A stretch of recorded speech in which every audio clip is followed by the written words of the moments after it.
All right, looks like we are finally live here on the air for the premiere episode of what we're calling Office Hours. I'm so pumped. I'm excited. If you can see us and hear us, you're in the right place. We're going to give just a minute.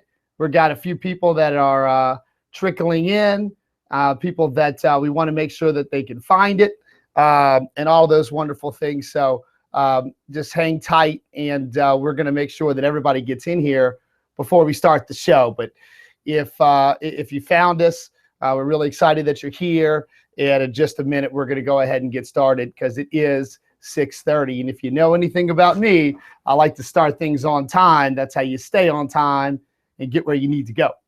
So just going to hang on here for just a few more minutes. Thank you, guys. See a bunch of people are signing on. You can also catch us on Periscope. If you Periscope, that's a lot of fun because you can get in there and hit with some likes and some comments. So I see a lot of people jumping on the stream. That's awesome. So we're just going to hang in there for a few more of you to be able to catch on. But you have found Office Hours. So welcome to my lovely office that probably looks a lot like an office that you would have. I mean, my office is no different than yours. So a few more minutes. I'm getting all kinds of messages and comments. People are coming in and they're popping in. So we're just going to wait just a few more minutes. Just like starting real estate class, honestly, we can't start right on time because then people might miss something. And I would hate for that to happen. So I will give it just another minute. But I would like to welcome those of you that I've never met or that I've never had the opportunity to teach. This is going to be a great chance for us to get to know each other a little bit, but also for me to just pump out some value for you, really give you the answers to some questions, whether specific or general. I'm really looking forward to the opportunity to do this. I think it's going to be a lot of fun. So we see a bunch of people jumping on my side. I can see how many people are on there. So we're looking pretty good. So I'd like to go ahead and get started for those of you that started on time, because I know time is precious. So welcome to the premiere episode of what we are calling #Office Hours. And for those of you that don't know me, my name is Chris Donaldson. My official title is the President and CEO of Donaldson Educational Services. But what I want you guys to know is that as time is going on, and in 2016, where our company is growing across state lines, we've got online students all throughout the country. We've got campus students all throughout the state and the region. And one of the things that I've found is that it's become more difficult for me to be able to reach out to everybody as a group and be able to talk with you just like if we were sitting in my office or after class and all of these wonderful things. So I wanted to create a meeting space where we'd have the opportunity to do exactly that. And the glory of this, of course, is that it's streaming live, but it'll also be available at a later time. Pieces and parts of it we'll post up there on YouTube for later viewing. But the real reason I wanted to do this is I'm a little bit concerned about technology and the relationship between the social space technology and where people are getting their information. So here in 2016, to let you know where we're coming from, our company has been around for over 40 years preparing students for all aspects of their real estate career. So whether it is somebody that's calling us from the very beginning that's always wanted to get into real estate and doesn't know what to do, we're here for you for that. Our company is here for you, of course, if you want to enroll in school, if you're preparing for your license exam, you've got to get your credit hours. We have always been here for that. It's the hallmark of our company. But we also have a division of our company that's growing that we're really excited about this year. That's after you get your real estate license. Now what? And we've got the coaching and training available to you there. So we're really a one-stop shop when it comes to real estate education. And the reason I tell you about our background is that we have so much information that's available to us, so much information available out there on the internet, that the idea of consider the source is starting to bother me a little bit. And I'll tell you what I mean. Here we are streaming live on YouTube, and we're going to be talking about all sorts of real estate issues right here on YouTube answering questions that you guys have either already sent to me or you'll be able to send me live during the show. But one of the things that I'm concerned about is that when students get outside of the classroom, or they click a simple browser link outside of their online course and they go Googling or looking for answers to some curiosity that they have about a real estate concept or a real estate issue, what I'm concerned about is where they are landing. Because I can tell you, look, I'm a YouTube junkie just like everybody else. I use Google all the time or any other search engine. But I got to tell you, there's a lot of information that's just plain wrong. There's a lot of stuff out there that is bringing you in a bad direction.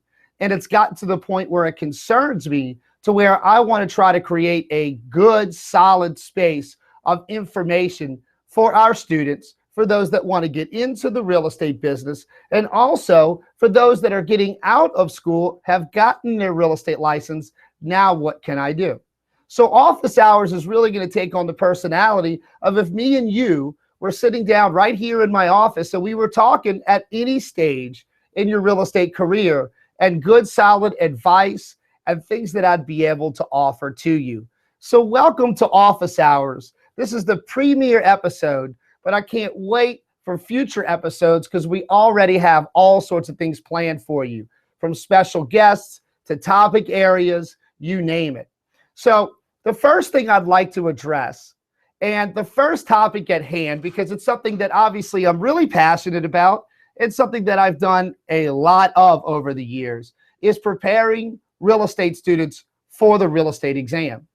And one of the things that I can tell you about the real estate exam is that, having personally prepared literally thousands of people for the test, seen people prepare every which way once they get out of school, and seen every scenario possible in terms of what people have going on in their lives and how they do on the test and so on. One of the things that I wanted to share with you is that success on the real estate exam really boils down to having a strategy, and having the right strategy, and forgetting everything else. Because here we are streaming live on the internet, but one of the things that I want to tell you guys is there is so much information out there that you can become overloaded with the different advice and different websites, and pay $20 here and $15 here and practice exam there. Guys, do you even know what you're getting? And so what I'd like to start with is a little background on my entry into the space and preparing students for the license exam. And then the first topic at hand is something that I'm really excited about, is I'm going to give you the system on how to hack and pass your real estate exam the first time. So I'm going to give you the hack, the tricks, how to hack the system and pass your exam the first time. No, I'm not going to teach you how to cheat or how to do anything that's unethical or illegal. I'm going to take apart the code for you and show you how to pass your exam the very first time that you take it. And so there's a few things that I'd like to share with you first and foremost, and that is, when I first got started into preparing students for the exam, let me tell you, as a third generation member, owner, operator of our company here that educates students for the exam, nobody had more pressure on them in preparing for their real estate exam than I did. Let's be honest. I was the third generation that was going to hopefully one day be the owner operator. You know what it's like to have the pressure on you that you have the last name Donaldson and I got to go take my license exam. You think you're under pressure. What if I had failed? Trust me, I know what it's like to be nervous, to have pressure, and to be concerned about the exam for all of the different reasons. So I did what so many other people do. I buckled down and I studied like crazy, and I basically aced the test, not because my last name's Donaldson, but because I put the work in. I trusted the materials at hand, the Donaldson materials, and I studied hard, kept everything else out of my zone, and did very, very well because, quite frankly, I was scared to death to pass. And so I was a certified instructor in my very early 20s. I believe I was 23 years old. So I've already kind of had years and years, over 11 full-time years of teaching students how to pass the exam. And what I want to tell you guys is I've learned a few things over the way. And I'd like to just break it down and give you free knowledge, free advice on how to pass your exam the first time so that you can listen to us and listen to what we have here with our 40 years of experience and forget all the noise out there. Because believe me, when you click on a blog post or a YouTube channel or something to that effect, do you really know who this person is or whether they really know what it is that they're talking about? So we're coming from a place where we have a long track record. We've got all of the experience, and I want to really help you guys succeed. So we're going to talk about a lot of things tonight. We're going to talk about specific questions that students have sent me about either a content area or preparation or what to do after their test. And then, as always, which will become a tradition of our office hours show, I'm also going to talk about what happens when you get out of school. Now that you have your license, what do you do next? So we're going to have a segment where we're going to talk a little bit about that. So let's start with how to hack the real estate exam and pass your first time. I'm going to give you 3 unique hacks that if you understand these, you will have a great chance to pass the test the first time. In other words, hack the system, take trusted advice from people like us, and forget the rest. Because it's very easy to overload yourself with advice from everybody under the sun, every website you can find, and you really don't even know. And if you're preparing for the Louisiana test is different than every other exam. As an example, there are at least 3 major testing companies that I'm aware of around the country that issue real estate exams. Each one is different. So depending on where you're going or where you're getting your information, it may not be helping you at all. So here's how you hack the real estate exam and pass the first time. Here's your first tip. And guys, if you haven't figured that already, I hope you've got a notepad out, a pen, take some notes, because I'm going to really give you some good practicable advice here that's really going to help you succeed, okay? Because what matters most to me is that you go pass your test. I want you to understand that not only are we measured in some cases fairly or unfairly by how you do on your exam, but it matters to me that those of you that are willing to put the work in actually have a chance to pass your test. So here's hack number 1, and that is to remember the purpose of the real estate exam and why it's there. This is what I call looking at an issue from 30,000 feet, flying over the top and looking at the big picture. And what I want you guys to understand is that there is a specific purpose that the real estate exam exists. It's there for one reason alone. And if you understand why the exam is there, you'll be able to prepare for it effectively because you know what they're trying to get out of you. So if you're wondering what the purpose of the exam is, I can tell you in my home state of Louisiana, as in most states that I'm familiar with, it's some version of this. The purpose of the exam is to protect the public. So the purpose of the test is not to make sure that you are the greatest real estate agent that ever existed. The purpose of the test is not that measure your sales skills, whether you're going to make a lot of money or not. The purpose of the test is not to measure your IQ. And the purpose of the test is not for you to fail.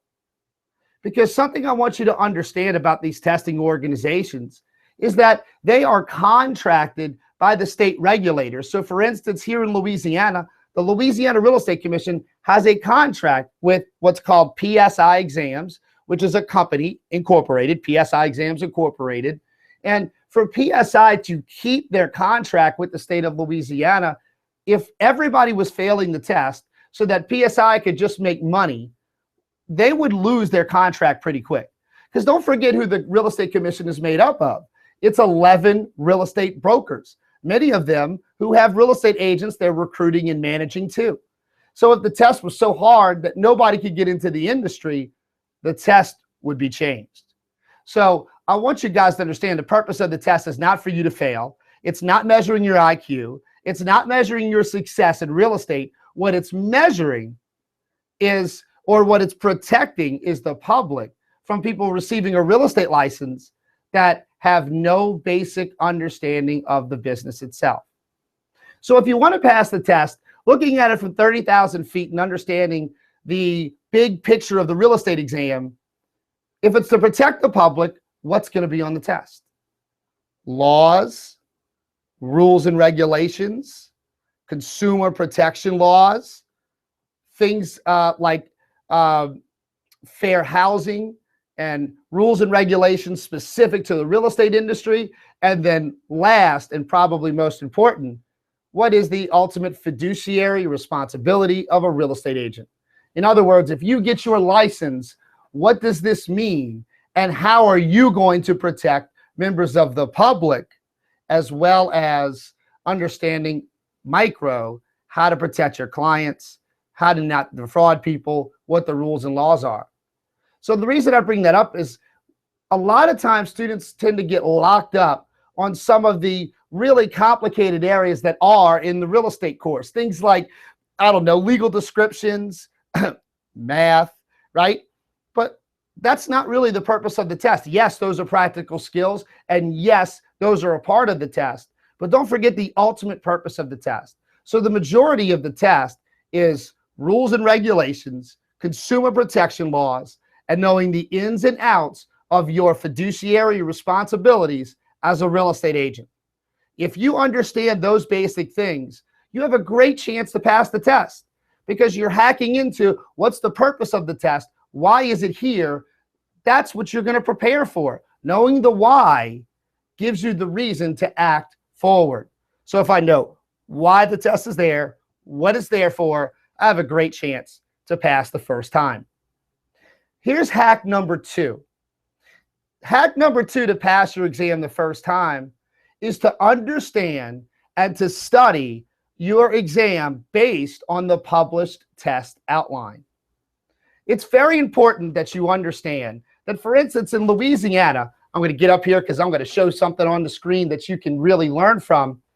We have PSI exams in Louisiana. So they are the state contracted company that issues a license exam. They also do the real estate exam in many other states besides Louisiana.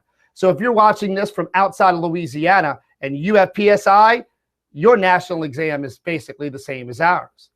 But there are other companies too, whether it's Thompson Prometric or AMP as its initials are known. All of them that have a state contract are required to issue a test bulletin and a test outline to show you what's going to be on your test and how much of it there's going to be.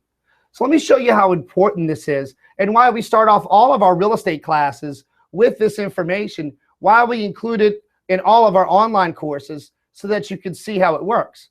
So I'm going to go ahead here and share my screen, and if this works, you're going to be able to see what we've got going on here. So I'm going to share this. Okay, so hopefully you can see my screen here, and we're looking at what is the PSI exam outline. So those of you that are classroom students at Donaldson, you've probably seen one of these before. Those of you that may be taking your class online, this is a link within your online course, or we can send this to you, email me, and I'll send it to you. But this is what I want to point out. Because PSI is the company that is chartered with issuing the license exam, what I want you guys to understand is they have to tell you what's on it. So this whole idea of what's on the test and whether I'm going to know about my questions and whether they're going to ask me something that I didn't learn, guys, that's not going to happen, because they publish the outline that they use to make up the exam.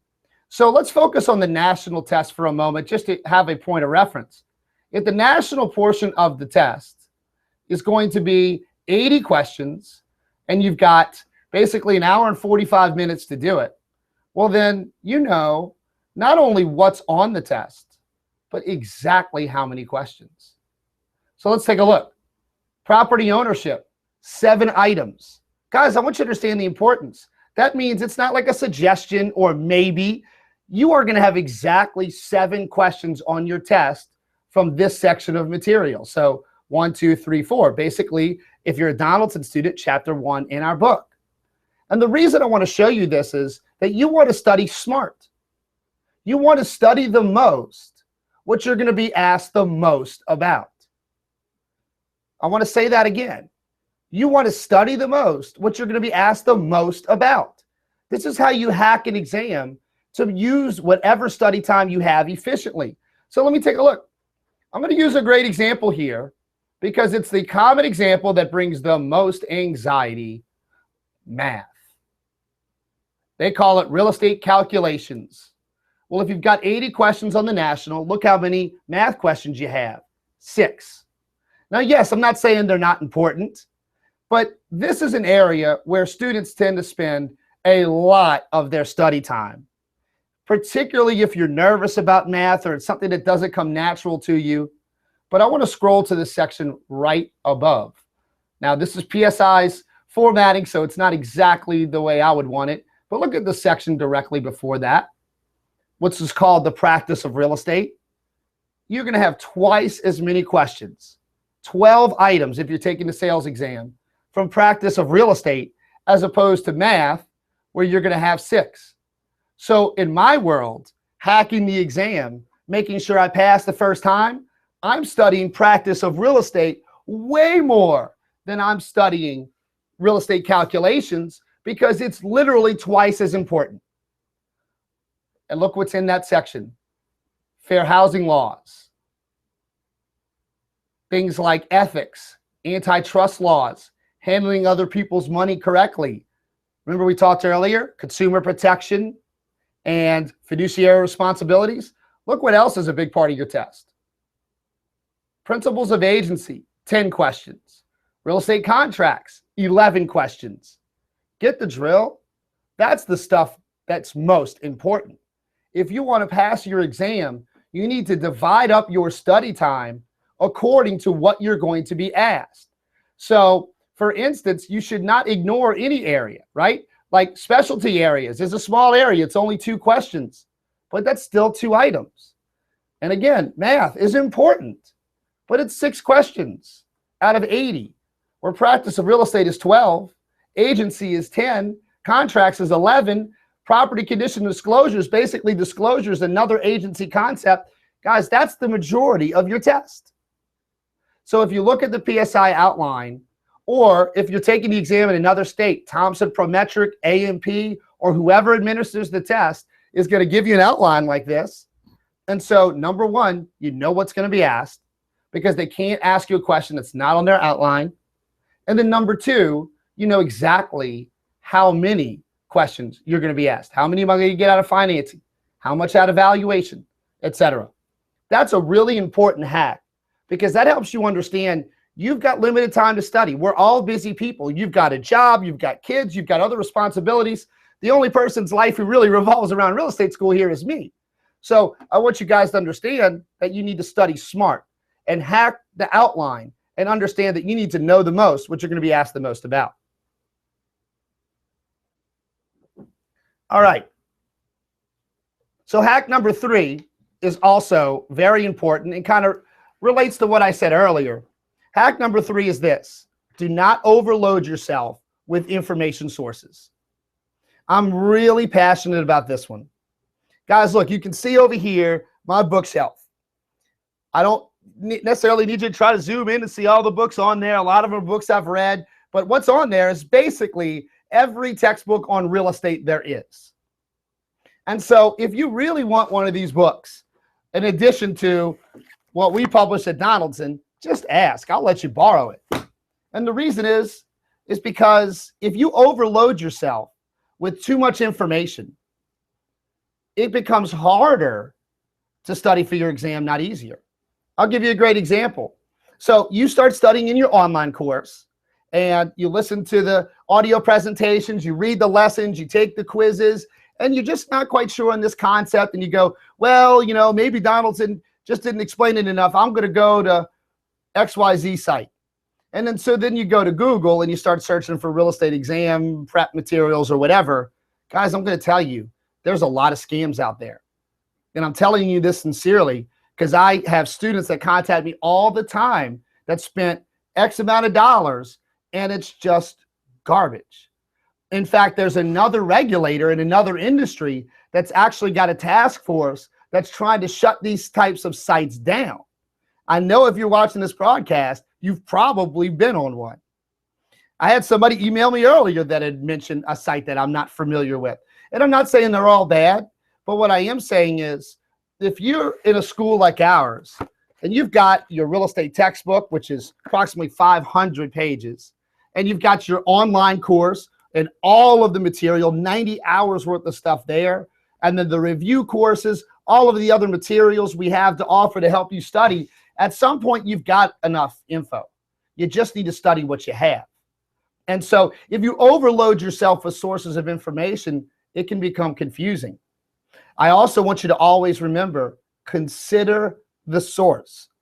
Who in the heck is it that I'm looking or reading their book or viewing their blog or watching them on YouTube or whatever else? Who is it? Do they even know what they're talking about? Because there's a lot of people out there that are just trying to drive traffic, that are just trying to optimize their search engine rankings, and they may have no real interest in helping you pass the test. And so I want you to understand that you got to be careful by overloading yourself with information. You see, at our school, that's why we take a no more, no less approach. Our textbook, just as an example, everything on the PSI outline for this exam is in this book. We don't put a lot of fluff in here, a bunch of stuff that's not on the test. We don't leave stuff out, because what benefit would that be to you? So what I want you guys to understand is you've already got a book like this. If you go to another school or went to another school, you got a book. Don't go to Barnes & Nobles or Amazon and buy every book that's got the term real estate exam in it, because you don't know who it is. You don't know if it's reputable. You don't know if it's going to help you. And you don't know if it even covers the information on your state's license exam. So if you really want to hack the system and pass your test the first time, remember those three things. Remember the purpose of the test. Remember to study based on the test outline. And remember, do not overload yourself with information. You've got the information you need. If you're listening to this, watching this, and you're a Donaldson student, you have what you need. We take painstaking detail in making sure that you do. We are a brave school, for those of you that may not know this, where if you follow our refund guarantee program, that you actually get a check that I have to sign to pay for your exam retake if you don't pass. But you got to follow our system, because our system works. So our system has a lot of different pieces and parts in it, right? Like taking your course on time, not missing classes, various segments like that. And what you find is we give very few of those out, because students who follow the system pass the test. Students that want to do real estate school their way, because they want to do everything their own way, and well, maybe the instructor said this, but I'm going to do that, sometimes they end up struggling. Then they go ask their friend, well, what did you do? And they say, oh, I went to this site. And then you end up in the interwebs, and you don't know what you're watching, and you don't know if that person has good intentions. So office hours, one of the biggest things here is for you guys to have an hour show approximately once a week, where we can talk, where we can go over questions, and where you have a source for good information, real information that you can actually use. So I'm looking over here on Twitter, and questions are starting to pour in, which I love. So if you like what you're seeing so far, and you're enjoying yourself on YouTube, and you're enjoying the show, go ahead and give us a little love. Give us a happy comment. Tag us on Twitter using the hashtag office hours. If those three hacks helped you, and it helped deconstruct the exam even a little bit for you, let me know on social. Let us know on Facebook. Let us know on all these various avenues, so that we know we're doing what it is that you want. I know that you want the magic pill, and you want us to just tell you this is what you have to do to pass. But guys, I'm doing basically everything but, because the only thing I can't do is actually take your test for you. Okay? So we've got lots of questions. So I'd like to go ahead and move into the Q&A segment, because certainly I've been talking plenty here. And so the first question that I'd like to answer, and one that came in earlier from a student that is actually in one of our classes, and she sent us this question on Twitter. Her question was pretty simple. Can you explain Louisiana ownership for the test? So this question is specific to the Louisiana portion of the Louisiana license exam. So if you're taking your exam in another state, or you're not taking the Louisiana test, just bear with us for a minute, because I'd like to make sure that I can explain this. And the reason people tend to get a little confused when it comes to property ownership, specifically in Louisiana civil law, is for just that reason. Remember, Louisiana is a civil law state. So we're the only state that uses our system of real estate law. Everybody else uses what's called common law. So while there are a lot of similarities, there are some important differences. So the way I'd like to describe ownership in Louisiana is like this. I always have markers if you want to see. I'm a teacher to the core. I mean, I got markers at hand. And I got 3 different markers here. And this helps you understand common law ownership as well. But let's talk specifically to Louisiana. In Louisiana civil law, the law breaks down ownership of real estate. So if we were going to look in the civil code, which I'm basically going to pull the definition right out of our textbook, just so you can see that not only is it in here, but that Louisiana has a very specific definition. So I didn't prepare in advance for that question other than making sure that it was on the list. Here's the definition: the right that confers on a person direct, immediate, and exclusive authority over a thing to use it, enjoy of it, and dispose of it within the limits and conditions in the law. Without boring you with legal jargon, let me explain to you. The 3 things that you heard there: to use, enjoy, and dispose. That's Louisiana's legal system when it comes to real estate. You've got 3 pillars of ownership in Louisiana only. So this is for the Louisiana test. I want to make that clear. This is civil law. The first one is what's called usus. The second one is what is called fructus. And the third one is abusus. And what I want you guys to know is that, generally speaking, if you buy a piece of property and get what we would call full ownership or full ownership rights, what in common law would be very similar to what they call fee simple, you get all of the rights. But in Louisiana, we can break them down. And so the reason a lot of people get confused is simply because of the words. And it's just Latin words, because civil law has a lot of tradition in Roman law. That's how it got brought here. I won't get into that detail. But usus, fructus, and abusus. So commonly, and it is possible in the real estate system, that these can be split up. So if they're going to be split up, sometimes what happens is one party has the usus and the fructus, which is what we call a usufruct. Again, these are all weird civil law terms, but they're really simple. Just means I have these 2 pillars of ownership: to use it, to enjoy it. But what I call the power stick, the third one, somebody else could have the abusus. And the abusus is the right to dispose. So the ultimate right to determine what's going to happen, to sell it, to mortgage it, to leave it to your heirs. So in Louisiana, you usually have all 3. But for instance, if one party has the usufruct, like maybe a surviving spouse in a common law property situation, the other party has the abusus, which may be the heirs, well, then they can't kick this person out because they have the right to use it and enjoy it. But this person can't sell it ultimately because they have the title rights. So in Louisiana, ownership is really divided very simply into 3 pillars: usus, fructus, and abusus. And just understand, baseline, these can be split up.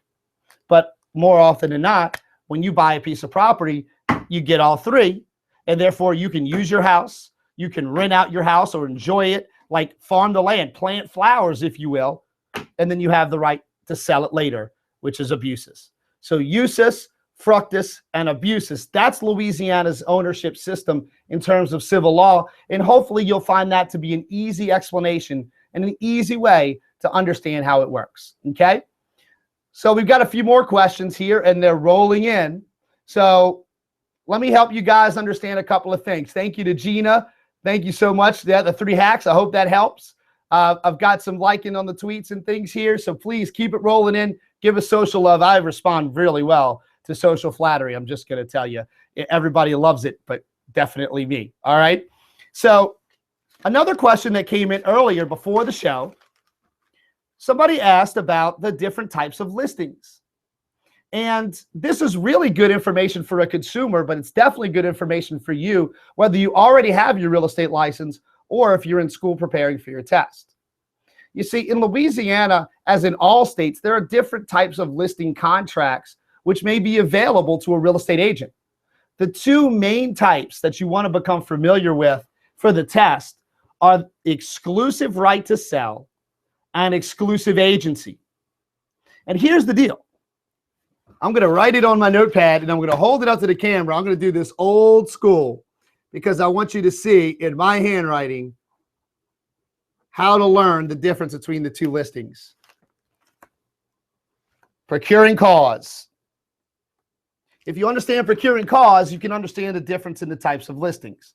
What procuring cause is basically what I call the I did it law, which is where you as the agent were basically at the origin of an unbroken chain of events that led to the sale. In other words, you performed, you found a buyer. It's because of you that this buyer is at the table and is making an offer. Therefore, you've earned the commission.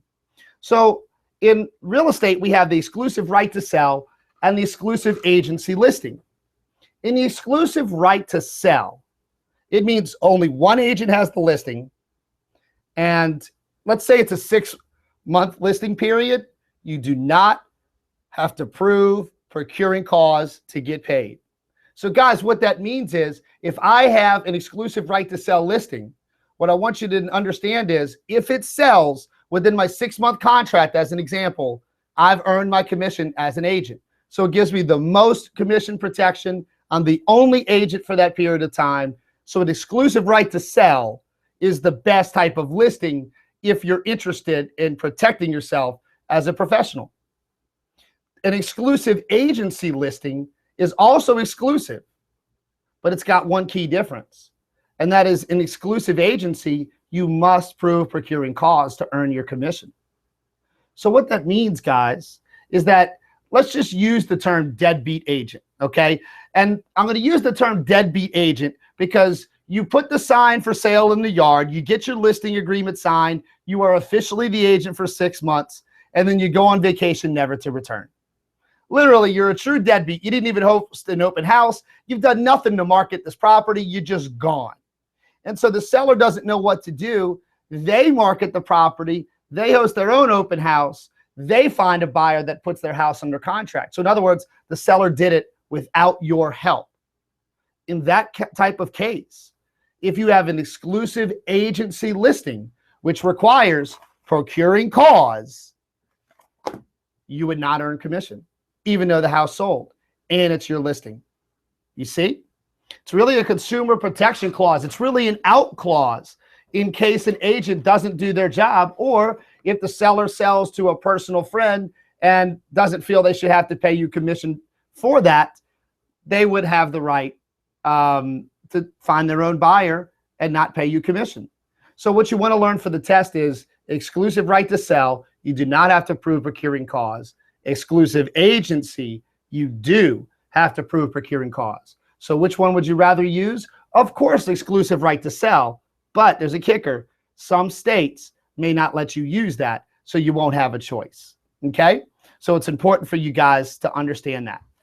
All right, I hope that answered that question for you, because really they're pretty simple. The difference between the two is procuring cause.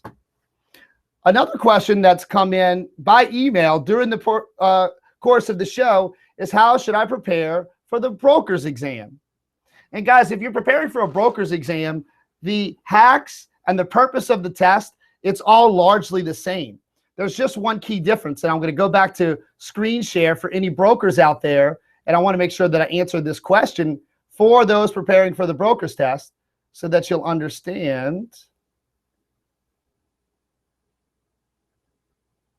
If you look on the PSI outline, it's got the salesperson, how many items, and the broker, how many items. One of the most misunderstood things about the broker's test is that it's this wildly different test, when actually it's the exact same test outline. Look, here it is. Broker's test. Agency, salesperson gets 10 items, broker gets 11.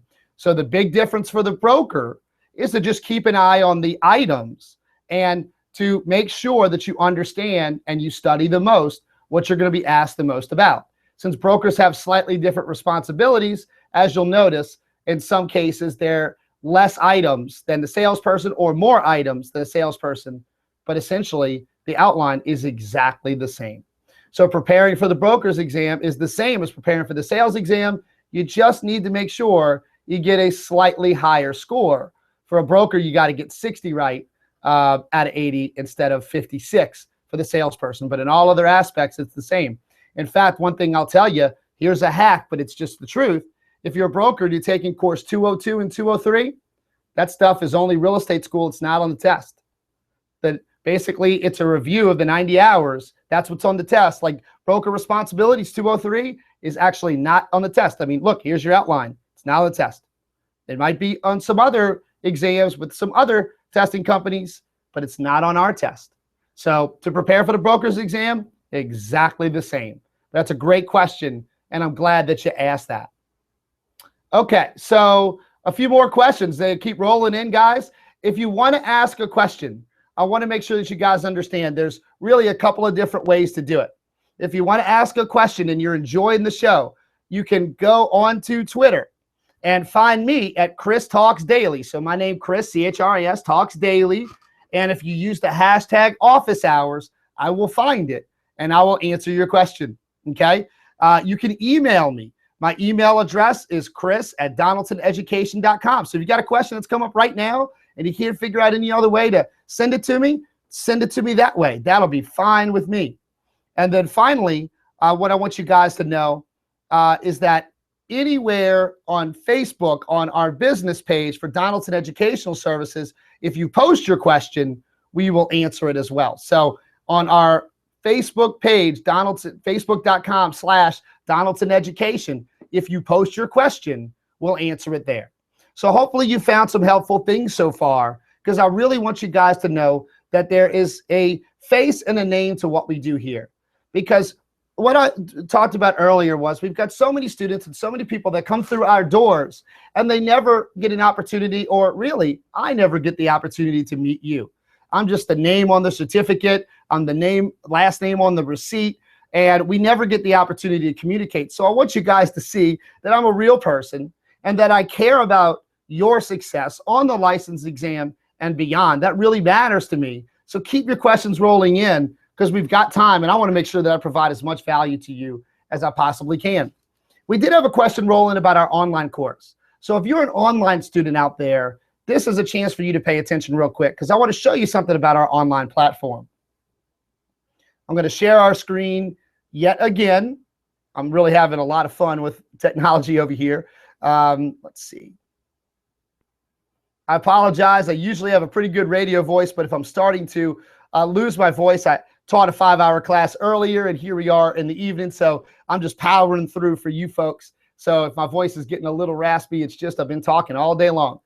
Okay, so real quick, I want to make sure I answer a question about our online course. Now, my instructor view might look a little different than yours, but overall, it's going to look the same.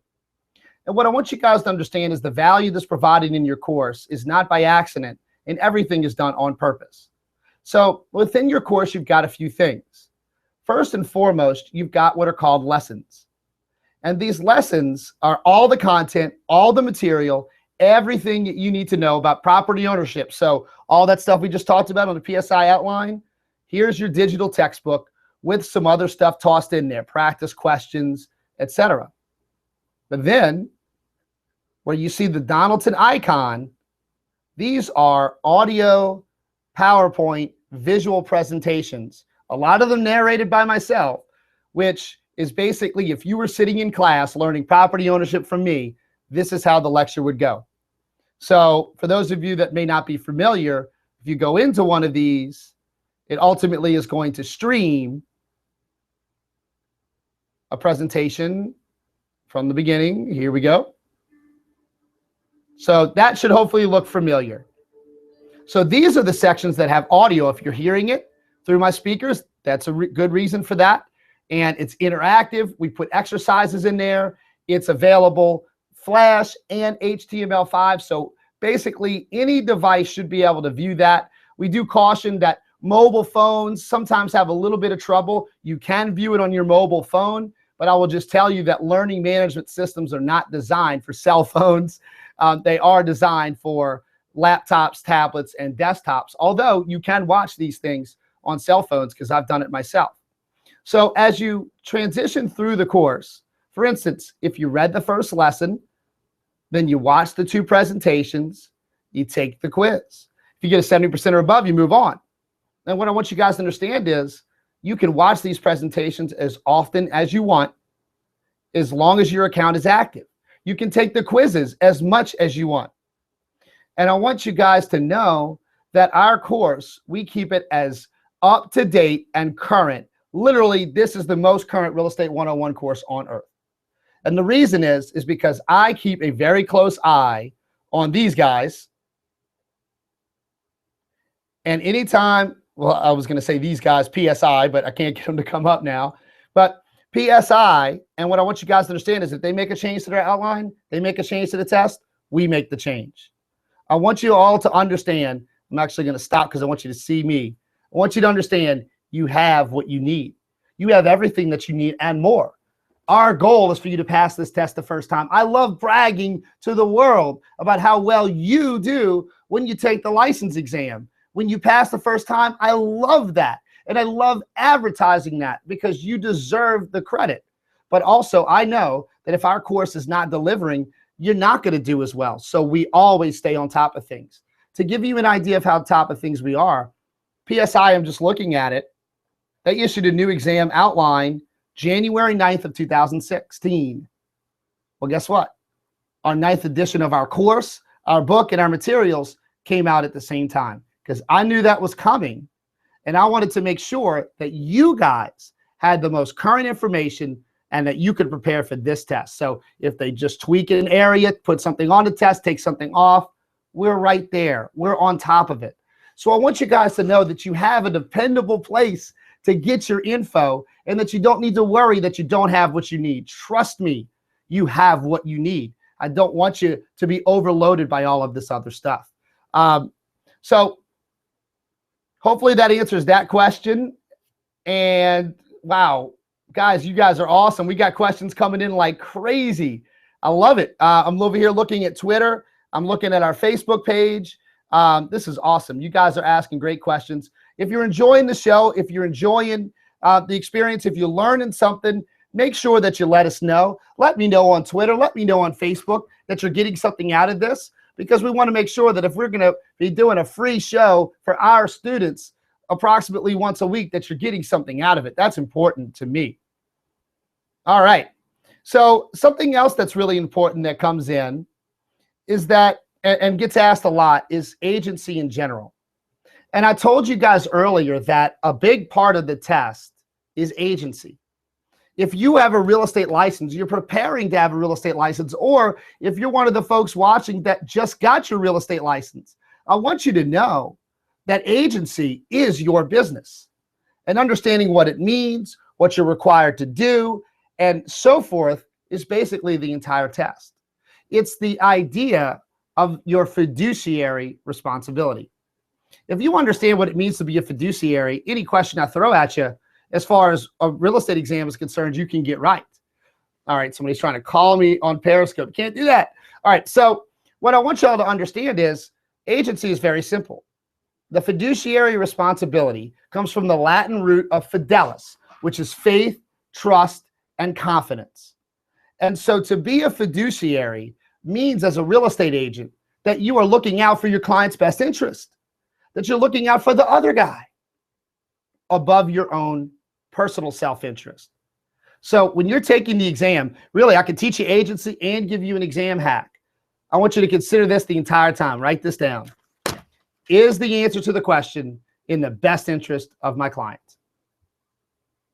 Think about it. If you're about to answer a test question at PSI or any other testing service where they give you a scenario and they say, what should you do? And what you're about to answer is bad for your client, but good for you, the agent, it's probably not the right answer. Because your fiduciary responsibility is to do what's best for your client above your own personal self-interest within a transaction. That's what the business is all about. You want to not only succeed outside of real estate school and be a great agent and stay out of trouble, but if you want to pass the test, fiduciary responsibility. understand that that's what everything is about. So whether we're talking contracts, disclosures, agency, trust accounts, fair housing, just always keep that in mind. Is the answer to this question, is what I'm about to do in the best interest of my client? So when it comes to agency, what I want you to understand is you've got the principles, right? Care, obedience, accounting, loyalty, disclosure. These are the things in the law that you have to do as an agent. And so if you're always keeping someone else's self-interest above your own, you're usually going to be in good shape, right? Don't lie, don't cheat, don't steal. Disclose what you're supposed to disclose, be honest and ethical, all of these types of things. So really, agency, when people struggle with it, I'm gonna be honest with you here. I'm gonna be a little real with you. It's because they can't separate their own personal self-interest from their clients. And that's what the test is there for, is to protect the public from people that cannot protect their client above their own selfish self-interest. Because what you learn about any sales business, but specifically real estate, if I help you, it helps me, right? And so the test has a lot of issues that deal with that sort of thing, deal with disclosure, deal with agency and what you're supposed to do and what you're not supposed to do. But what agency is really about is understanding your fiduciary responsibility when you take on a client to do what's in their best interest above your own self-interest, always. That's what agency is really all about. All right, so I get excited and a little pumped up when I talk about agency, because I think some people, there tends to be a lot of misinformation out there and bad information and all this sort of thing. So I think I've answered a lot of the questions that have rolled in. So actually, for those of you that are still on, and I can see the numbers, there's a bunch of you here. Thank you for joining us. Hopefully you're getting something out of this. Hopefully we're helping you, whether you're just starting school, you're in the middle of school, you're preparing for your test, or you just got done. What I'm about to give you helps everybody. So one of the big issues that's coming up in the real estate industry, and one of the things that's occurring more often and is ever changing in terms of how it affects a transaction, is the concept of an as-is sale. And so I want everybody to understand how an as-is sale really works relative to agency, contracts, license laws, and so forth, because then I'll help you marry together all of these different things. So let's talk about an as-is sale, okay? What a lot of people think an as-is sale means is that I can just sell you my house, and then no matter what happens, you can't sue me. And no matter what happens, if you get a bad house or bad things happen, too bad. Guys, that's not what an as-is sale really means. Let's start with the top. Remember, if you're in school or what you learned about property condition disclosure forms, most states, all states that I'm aware of, have a property condition disclosure form that the seller fills out and is provided to potential purchasers prior to or at the time they enter into a purchase agreement. So it's kind of the mea culpa, right? The property disclosure is everything that's wrong with my house. So if I'm selling you my house, when I fill out this disclosure, yes, there's a leak in the basement. Yes, we had problems with termites. No, we haven't replaced the plumbing. The roof is 20 years old. Whatever the case may be, I'm going to provide that information to you. So what an as-is sale really means is as it is disclosed to the buyer. Because I don't care what forms you come up with. There is no such thing as a sale where you can just commit fraud, lie, cheat, and steal, but you go, it was as is, sorry. Guys, as is does not preclude things like fraud and intentional misrepresentation and all of these types of issues. So I'm going to pull up actually the Louisiana purchase agreement so that you can see, those of you that are either new to the business will be a good review of your contracts. For those of you that are preparing, this will be a good view for you of what the contract says about as is and how it really works. And the reason I'm telling you this is it's an issue in the field, but it's asked about on the test. Okay? All right, so I'm going to share in just a moment when I get to the inspection clause on a purchase agreement. Because a typical real estate sale, now I'm going to share my screen with you again. I'm enjoying that because then I get off camera, right? All right, let's see. Okay, if you've never seen this before, this is the Louisiana purchase agreement.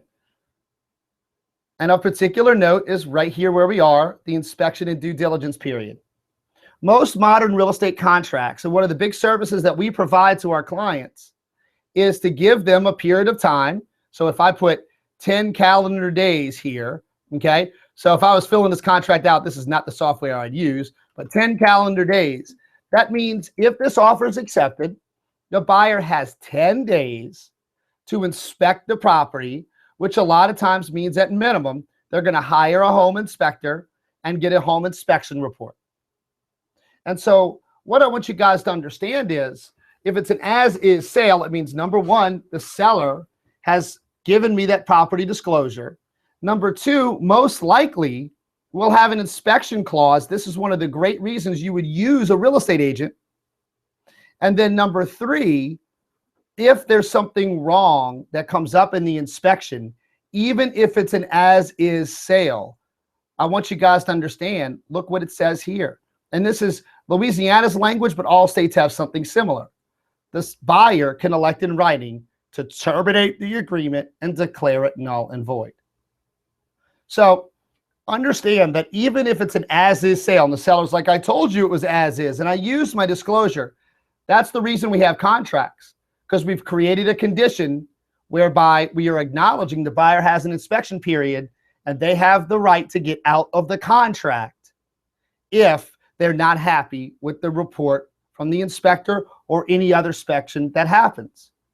So what you want to understand about the relationship there is that if the seller has been honest when they have sent the property disclosure, the buyer's had a chance to inspect the property, then the sale closes and the buyer discovers an issue, but it was either disclosed to them or it was a part of the home inspection report, the buyer cannot sue the seller. That's where the as-is comes in. It's as it was disclosed. So as long as the seller was honest and the seller disclosed that information fully as far as the defects with the property, then as-is will stand. But to show you the alternative, if the seller intentionally failed to disclose a defect they were aware of, especially a major one, and maybe the buyer decided not to get a home inspection because they didn't think it was important. Even if it's an as-is sale, if the seller's committed fraud by not disclosing a defect that they were aware of, all right, I'm back, the seller can still get sued. So I want you to understand how as-is sales work, and that really what it means is as it is disclosed. And then this is why we have purchase agreements in writing, because the contract can supersede or add or amend or change the conditions. So that's a standard clause in our purchase agreements. So if I'm a real estate agent and I'm following my fiduciary responsibility and my buyer is dealing with an as-is sale, then you know what I'm going to do is to sit down with my buyer, explain what that means, show them why they should get a home inspection, because this might cost them $400, $500, just making up a number. And if the buyer's cheap and they don't want to pay for the inspection, it's my fiduciary responsibility to at least make them aware of it and why it's important. Okay? So it comes up a lot, this idea of the relationship between as-is sales and disclosures and home inspections. And so make sure you understand that relationship.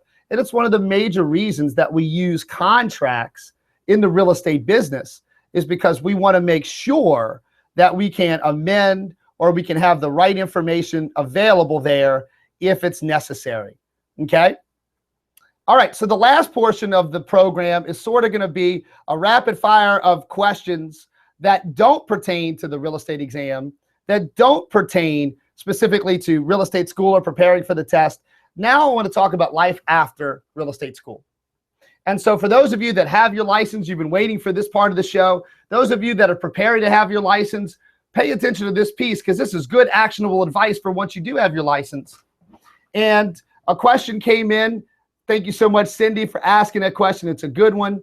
And she asked, what do you think is the number one reason, or why do we think that most real estate agents may not make it in the industry, or that they fail? Oh, and I've got a really easy answer to this. And one of the segments I want to have as part of office hours is what I'm going to call the quote of the day. And so I'm going to answer Cindy's question with my quote of the day, which is very simple.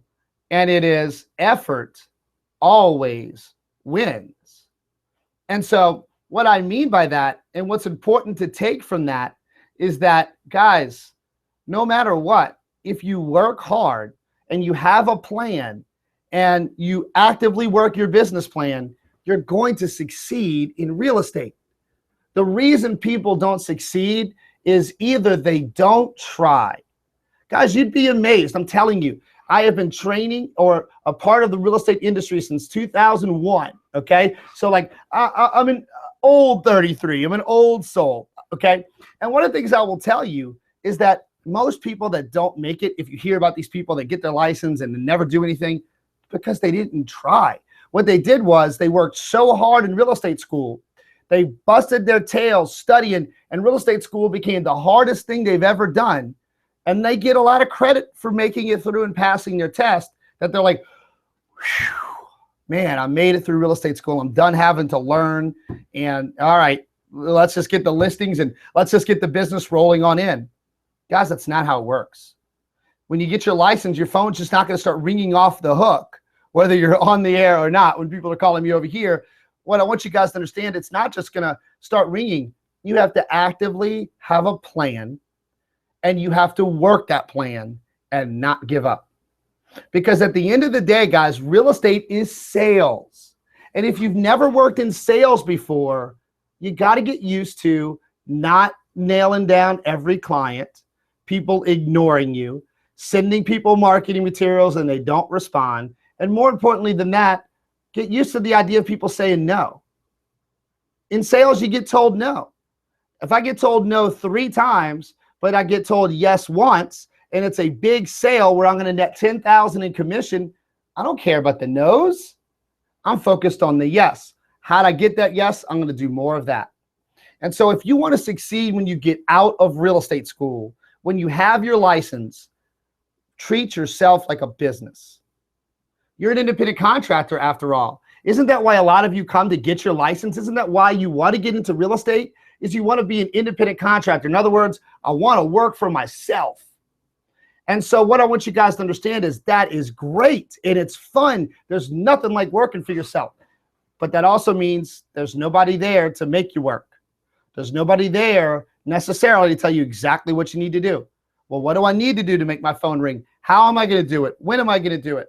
So if you want to succeed, keep the same vigor and effort, even more so when you get out of school. And you want to have a business plan and you want to work it, and then you need to be patient. Because let's just say you get lucky, and the day you run out of PSI and you pass your test, a friend calls you and says they want to list your house. You get a listing on day 1, theoretically. And then a week later, you host an open house and you get it under contract. It's going to be 60 days until you actually get paid. So even if you come out of the gates like a rock star, you may not necessarily actually have money coming in for a couple of months. Patience really matters here. Patience. So have a plan. Don't be afraid to work it. Who cares if people tell you no? And then work hard, because effort always wins. The reason people, quote, don't make it is because they quit trying or they didn't try at all. Guys, goose egg. Nobody that has given it 110%, had a business plan for their real estate business and worked that plan diligently, has failed in this industry. 0. The people that fail either don't try, don't have a plan, don't know what to do, but it usually comes down to effort. At the end of the day, guys, sales world and real estate sales responds to effort. And so I'm as excited now about the real estate industry as I ever have before, because there are so many statistics that show the business is growing. I mean, some of our Superstars 2.0 students know this, but guys, there's more millennials using a real estate agent than the generations before. So everybody thinks, oh, well, millennials, this young generation, the tech generation, they're not going to need us. They're going to use computers. They're using agents more than any other generation. Our business is growing because real estate contracts, real estate transactions are complicated. It's not easy. For most people, it's the largest financial purchase they're going to make in their lifetime. So never lose sight of the importance of what you do. Never lose sight of, if I care about the other person's needs over mine, I'm going to win in the long haul. And never forget that effort always, always wins. So that's a little success tip for the end.